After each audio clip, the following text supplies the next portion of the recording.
গণতন্ত্রের ভাষা হচ্ছে মানুষ যাকে ভোট দিবে সেই এমপি নির্বাচিত হবে। পিআর এর ভাষা হচ্ছে মার্কার মধ্যে ভোট দিবে, কে এমপি হবে জানে না।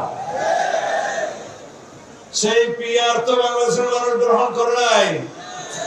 কেউ কেউ এই পিআর পিআর বলে এখনো গলা ফাটাচ্ছে।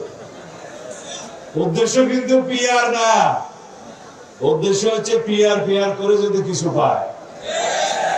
যাই হোক, আমরা আলাপ আলোচনা করব।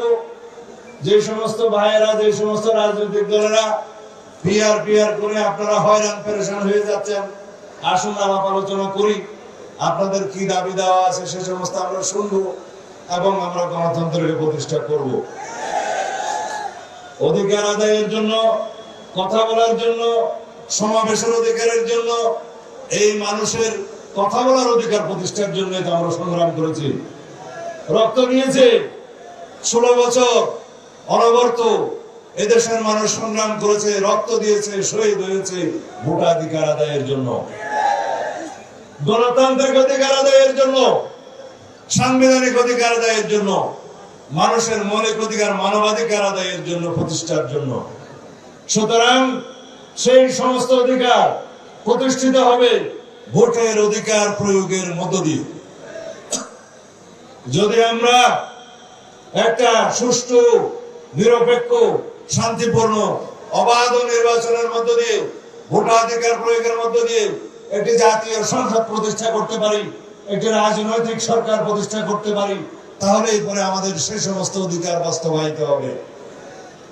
সুতরাং যারা চায় বাংলাদেশে নির্বাচনের মধ্য দিয়ে অতি অবশ্যই পৃথিবীর মধ্যে একটি নজির স্থাপনকারী নির্বাচন হবে, এটা ইনশাআল্লাহ সুষ্ঠু, সুন্দর, নিরপেক্ষ নির্বাচন হবে। সারা পৃথিবী দেখবে বাংলাদেশের মানুষ যে ভোটাধিকার আদায়ের জন্য রক্ত দিয়েছে, শহীদ হয়েছে, সংগ্রাম করেছে, গুম হয়েছে, খুন হয়েছে। এদেশের মানুষ অধিকার আদায়ের জন্য যারা অন্ধত্ব বরণ করেছে, পঙ্গুত্ব বরণ করেছে, হেলিকপ্টার থেকে যারা গুলি খেয়েছে, সেই দেশের মানুষকে এই গণতান্ত্রিক অধিকার প্রয়োগ করতে দিতেই হবে।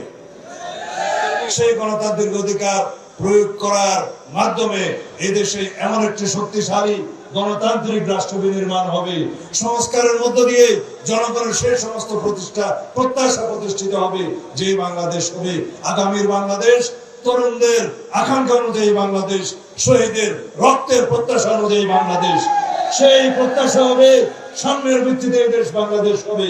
সেই প্রত্যাশা অনুযায়ী, সেই জনপ্রত্যাশা অনুযায়ী, শহীদের অঙ্গীকার অনুযায়ী এই দেশ হবে বৈষম্যহীন সমাজ ব্যবস্থার বাংলাদেশ।